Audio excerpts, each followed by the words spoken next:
Wakil Ketua Dewan Pembina Partai Gerindra, Hasyim Joyo-Hadikusumo membocorkan kandidat yang akan menjadi Menteri Prabowo Subianto, Gibran Rakabuming Raka. Menurutnya akan ada sejumlah nama dari lulusan SMA Taruna Nusantara yang bakal masuk kabinet pemerintahan baru.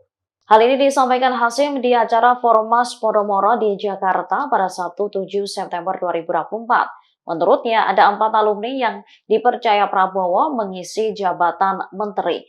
Meski demikian, ia tak menyebutkan secara gamblang siapa nama-nama yang dimaksud. Dikutip dari Kompas.com, ia mengaku sudah berjanji pada Prabowo untuk menyimpan rahasia tersebut. Adapun saat ini, lulusan SMA Taruna Nusantara yang sudah masuk dalam Kabinet Indonesia Maju adalah Sudaryono, yang merupakan Ketua DPD Partai Gerindra Jawa Tengah.